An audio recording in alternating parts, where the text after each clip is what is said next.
தமிழக வெற்றி கழகம் சார்பாக அடுத்த மாதம் 25ஆம் தேதி திங்கட்கிழமை மாநாடு, இரண்டாவது மாநாடு நடத்துவதற்கு எங்கள் தலைவர் தளபதி அவர்கள் அறிவித்திருக்கிறார் என்பதை இந்த நேரத்தில் சந்தோஷத்துடன் தெரிவித்துக் கொள்கிறேன்.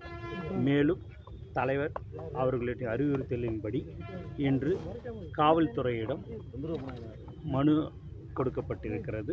பாதுகாப்பு வழங்க கோரி மனு கொடுக்கப்பட்டிருக்கிறது. அதை அவர்கள் ஏற்றுக்கொண்டு அவர்களுடைய என்னெல்லாம் அந்த கண்டிஷன்ஸ் எதெல்லாம் எப்படி சொல்கிறார்களோ அதை நாங்கள் போன தடவை எங்களுக்கு அந்த அனுபவம் மாநாட்டில் முதல் மாடு விக்கிரவாண்டியில் நடந்தது. அதையெல்லாம் அவரும் நானும் பேசினோம். அதுபடி நாங்கள் எந்த ஒரு மக்களுக்கு இடையூறு இல்லாமல் இந்த மாநாடை மிக சிறப்பாக நாங்கள் நடத்துவோம் என்பதை இந்த நேரத்தில் முதல் மாநாடு வெற்றி பெற்றிருக்கீங்க, இரண்டாவதா தென் மாவட்டத்தில் நடத்துறீங்க, இது எப்படி பார்க்குறீங்க? கண்டிப்பாக வெற்றி மாநாடாக தான் இருக்கும். எதுவாக இருந்தாலும் எங்கள் தலைவர் எது தொட்டாலும் அது வெற்றி தான். விஜயகாந்தோடைய பிறந்தநாள் அன்னைக்கு மாநாடு நடக்குது.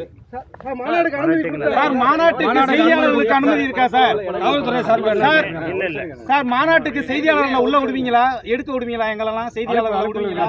நீங்க எல்லாமே எந்த தகவலுமே வர மாட்டேங்குது சார். இல்ல இல்லங்க, அப்படி இல்லங்க. இப்ப எல்லாருக்கும் எப்படின்னா இல்லங்க, எந்த தகவலும் கொடுக்க கூடாதுன்றதெல்லாம் கிடையாது. நீங்க இப்போ நீங்க கேக்குறீங்க அப்படின்னா, இப்போ எஸ்பி அலுவலகத்துக்கு நம்ம காவல்துறை அவங்களுடைய எஸ்பி அலுவலகத்துக்கு வரும். பாத்தீங்கன்னா நிறைய பேர் கும்பலா எல்லாருமே வந்துடுறதுனால அவங்களுக்கு டிஸ்டர்பன்ஸ் ஆகக்கூடாது, எல்லா இதுவான்றது தானே ஒழிய எதுவும் சொல்லக்கூடாது போகக்கூடாதுன்றதெல்லாம் கிடையாது. எதுவா இருந்தாலும் முறைப்படி எங்கள் தலைவர் அவர்கள் அறிவிப்பார்ன்றதுக்கோசம் தான் நாங்கள் வந்து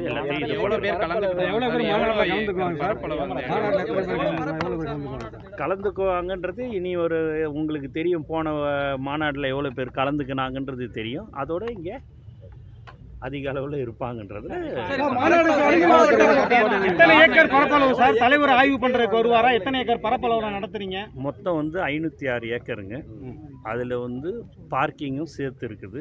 அந்த இடத்துக்கு ஆப்போசிட்லேயே தான் அந்த பார்க்கிங்கும் இருக்குது. அதனால் இன்னும் கொஞ்சம் இடம்லாம் கேட்டிருக்கிறோம். பக்கத்தில் இருக்கிற இடத்த எல்லாத்தையும் கொஞ்சம் அங்கே இருக்கிறவங்ககிட்ட கேட்டு அது போய் சேர்த்து நாங்கள் நடத்துவோம்.